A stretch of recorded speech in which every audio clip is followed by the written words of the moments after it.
भोजपुरी के trading star Khesari Yadav ने अक्षरा सिंह के आरोपों पर जवाब देते हुए कहा कि अगर किसी से और किसी की लड़ाई होती है तो डायरेक्टर और प्रोड्यूसर तक सब जगह जाहिर हो जाता है और जो आपकी मोहब्बत जग जाहिर है तो लड़ाइयाँ कहाँ छिप पाएगी।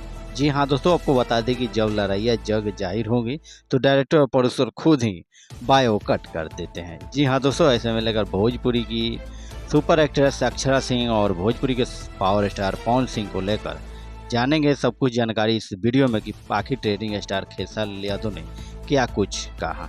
जी हाँ दोस्तों, आखिर जानते हैं कि सच्चाई क्या है, तो सब कुछ जानकारी देंगे इस वीडियो में, तो लास्ट वीडियो तक बने रहिए। वहीं दोस्तों बात करें खेसारी यादव एक पॉडकास्ट में खेसारी से पूछा गया था कि अक्षरा सिंह ने कहा कि भोजपुरी इंडस्ट्री में मर्दों की इंडस्ट्री, यहाँ पर आप अलग अलग हो जाते हैं। जी हाँ दोस्तों, आपको बता दें कि सारे बड़े कलाकार आपके साथ काम करने से मना कर देते हैं। मेरे पास काम नहीं है और मैं सिंगर मजबूरी में बनी, क्योंकि इन सब ने आपस में तय करके मुझे बायकट कर दिया। वहीं मुझे मजबूरी में गाना गाना शुरू करना और इंस्टाग्राम पर रील्स बनाना शुरू करना पड़ा ताकि मेरा घर परिवार चल सके। उन्होंने भोजपुरी के सभी मेल एक्टर्स पर इस बात का आरोप लगाया है कि इसके जवाब में उन्होंने कहा कि अगर यहाँ तक पहुँची है तो सिर्फ फिर इसमें मर्दों का कोई हाथ नहीं है। क्या अगर उन्होंने ऐसा कहा कि मर्द ने कैरियर चौपट कर दिया तो जितना कैरियर है उससे बनाया किसने है?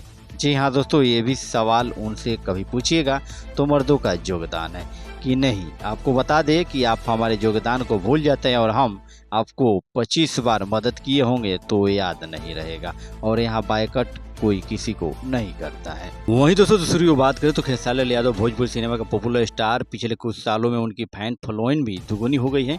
वहीं कहें तो उनका स्टारडम लोगों के सिर चढ़ कर बोलता है। हाल ही में खेसारी ने एक पॉडकास्ट में भोजपुरी इंडस्ट्री को लेकर कई सारी चीज़ों का खुलासा किया। उन्होंने पवन सिंह और अक्षरा सिंह के रिश्ते पर खुलकर बात की। ऐसे में लेकर भोजपुरी के ट्रेंडिंग स्टार खेसारी यादव और अक्षरा सिंह और पावर स्टार पवन सिंह को लेकर आपका क्या विचार बनता है उनके पुराने रिश्तों को लेकर, आप हमें कमेंट कर सकते हैं। वीडियो अच्छा लगा तो दिल से लाइक शेयर कमेंट कर सकते हैं।